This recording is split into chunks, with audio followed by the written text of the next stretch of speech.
What's up guys, Dylan here from Veteran Aquatics, and today is Christmas. So Merry Christmas out there to everybody watching. As you can see by the thumbnail, it hasn't exactly been a very Merry Christmas in the fish room today. We're going to go ahead and talk about that in a second, as well as some changes that I think are long overdue for the fish room and in the direction that we're going to be going in the future. So make sure to hit that subscribe button and I'll see you in a minute.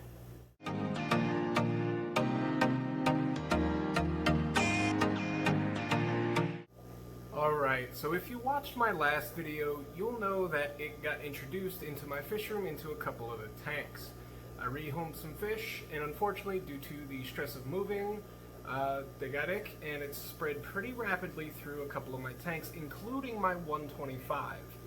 In the thumbnail, you see a couple of the fish, but what you don't see are the other 7 or 8 that are also dead, and the one that's dying. So I lost my last pike cichlid. I do have a dwarf pair of pikes, but that pike, it was a Venezuelan pike. I'd gotten 2 of them from the water's edge in Wind Gap, Pennsylvania, I don't know, probably 8 months ago. They'd grown 3 or 4 inches. I lost one when I moved, and I lost one to this latest ick outbreak. It is getting better, however, there were a few fish that were affected really badly, and those fish didn't make it. My pike cichlid was unfortunately one of them. So I'm really heartbroken about that. I really love the pike. And I was really looking forward to, having them get huge. They can get up to, 20 inches. So that would have been an awesome, awesome showpiece fish for a big tank. That said, lately I have been thinking about the direction that I want to take the fish room and the direction that it's been going in. I've been doing a lot of breeding and flipping of fish. I've been taking in a ton of fish. Some of them I keep, some of them I sell, some of them I trade. And I've been doing okay, with that. The mistake I made this time was not quarantining fish, and I know that I preach and preach and preach about it, but the person I got them from I trusted, and it's not his fault, but the fish developed ick, and it quickly took over the tank in less than a matter of 2 days. So in 48 hours, it absolutely decimated the tank. In 72 hours, I started losing fish. It's getting better now, but it doesn't come without a cost. So let's talk about the way I want the fish room to go looking forward. While I will still breed fish, I think I'm going to stop taking in so many fish like I've been doing. Because what I've been doing is anytime any fish go for free, if it's remotely interesting to me, I take it. I'll go out, I'll take it. And because of that, a lot of my tanks got overstocked. And because of that, I didn't have room to quarantine. And that's my own fault. So this is kind of a practice what you preach moment for me. And I'm going to kind of not necessarily lessen the amount of tanks I have, but lessen the amount of fish. So I'm going to kind of be looking to rebuild some stands, change the layout of the fish room a little bit, make it more showy and less just bulk stock. Alright, so the 20-gallon rack that has all those 20 gallons on it, that's going to change. This 55-gallon rack was already going to go, but now it's going to go, and it's going to be different. A lot less of the small tanks. I want to get some more bigger tanks, some more 125s. I have a 220 that I need to set up. I have another 125 I need to set up. So we're going to be looking to do more bigger, showier, better scaped tanks, less stock, more of a proper natural looking tank. I was thinking about changing all of the black diamond blasting sand I have and changing that out into like a natural stone kind of pea gravel look. And again, with plants and driftwood and rocks, and we'll make it look really nice, really natural. Because I'm going to cut down on the amount of fish that I have, it'll allow me to focus more attention on the fish that I keep.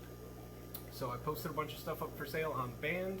If you are local to the, northeastern central Pennsylvania area, Band is an app that we use to sell and buy fish. So I posted up a bunch of fish for sale. I'm going to be letting go of some of the single fish that I have, some of the pairs of fish that I have that I'm not really doing much with, that are just kind of taking up tank space, because like I said, I want to take the time to really focus on the tanks and make them nicer, and make this more of a relaxing space, because right now it's pretty chaotic, just because of the bulk of stuff that's in here. Everything's kind of everywhere, so I want to focus it down and really put time into making the fish room what I think it should and could be. A good example of kind of what I'm after is Scott from King and Queen Cichlids. I'll leave a link down in the description for his channel, but take a look at Scott's tanks. Scott keeps a few fish in very high quality setups in large tanks. They're show-winning fish, absolutely gorgeous, show-stopping big, Central and South American cichlids. And while I do intend to keep like a lot of the endlers and the plecos and the Africans and stuff that I have, I do want to focus it down, like I said, to bigger setups with less fish that are higher quality setups. I will still breed the things that I have, but I will have less things, if that makes sense. I kind of just need to dial it back and focus on what I've got and make the quality of what I have as good as humanly possible.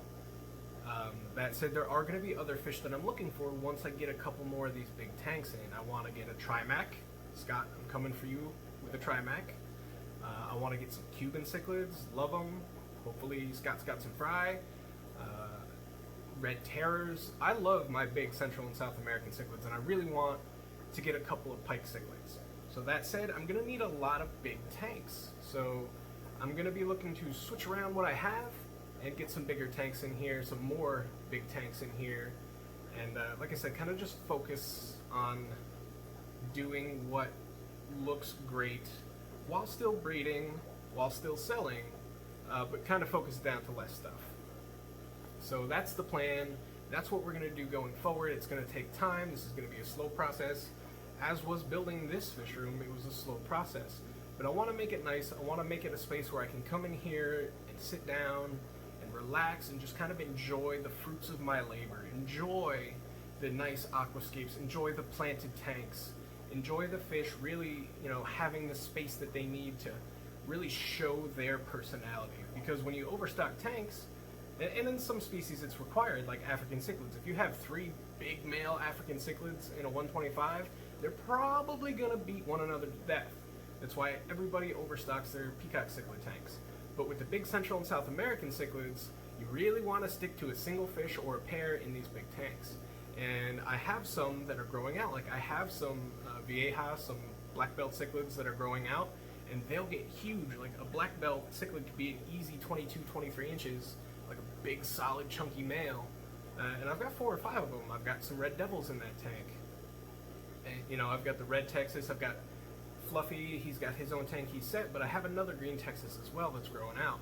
So I really want to spread these fish out, give them a good environment, and give them a healthy, happy, really nice looking space to live in. So let's take a look at some of the stuff that I think I'm going to move away from. And this goes along with what I was saying, like this tank doesn't even have a light. It's only got half a lid, right? So that's not okay. And I want to take the separator out so I can let the Jags have free roam in this tank. Jaguar cichlids are one of my favorites, and they're one of the cichlids that got me started. So this Mayan cichlid is going to get a new home. He's also known as a false firemouth. He's a big, beautiful fish, very aggressive. He's got some nice red, nice pearl in his scales. But he's a single fish that I kind of just got. He's not something that's super interesting to me, and it's not something that I'm going to keep. Now up here, and you can see, like, I just did a really big water change in this tank, so the temperature's down a little bit. But you can see some of these Severum are struggling. And I have like 12 Jack Dempseys in here. I'm going to cut it down to a couple of Jacks. I'm going to keep 2 of the Red Devils and keep the nicest one. I'm going to keep my Red Texas, and I'm going to keep the Severum. Pretty much anything else that's in this tank is going to go.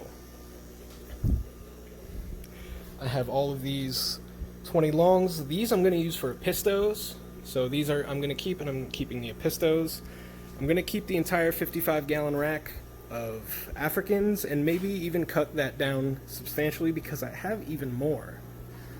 Over here I have a pair of Bolivian rams that I'm looking to sell. There's some jag fry and some bristlenose plecos. They're staying. These are my purple mosaic Dumbo ear guppies. These guys are gonna go. In here I have some white knights. They're gonna go. I have some sunflower cichlids in here. They're gonna go. I have koi guppies in here, and I thought about getting rid of them, but I actually really like these guys, so they're staying. And in here, I have my red dragon guppies. They are also staying. I'm going to be keeping a lot of my angelfish, but I'm trimming it down because I have a lot. But like this pair of Philippine blues are going to stay. These are Christmas fulu. These are Kerr's Lake Victorian species. These guys are gonna go along with the zebra obliquitans, along with the amica splendens. These are Cyclosoma Bella Union. These guys are staying. They'll do well in a 40 breeder as a pair.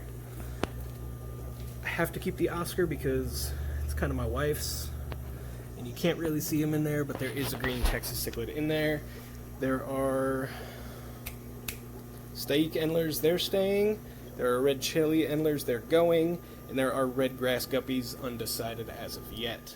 My dwarf pike cichlids are definitely staying, especially after losing my last large Venezuelan pike. These guys are staying. Their tank is going to get a rescape and a redo once I rebuild the stand. The Severum and the Cory cats in here are going to stay. I'm going to keep all of my Cory cats. And down there, there's a grow out. There's like Cribbo Heroes Cutter Eye in there. The black belt cichlids are in there.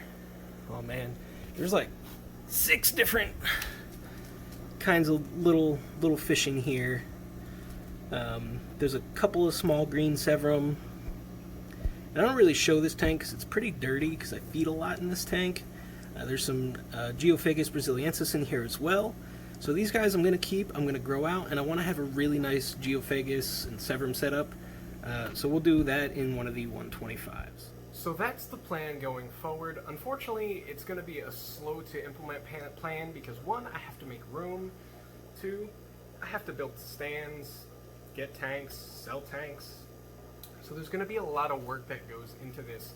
And it's going to be something that, looking to 2021, that's my goal for the year, is to get this set up in such a way that it's more of a relaxing fish lounge with, you know, a couple of fry tanks and some really nice, heavy filtered, really crystal clear and clean tanks. And if you want an example of exactly what I want it to look like, go check out Scott at King and Queen Cichlids.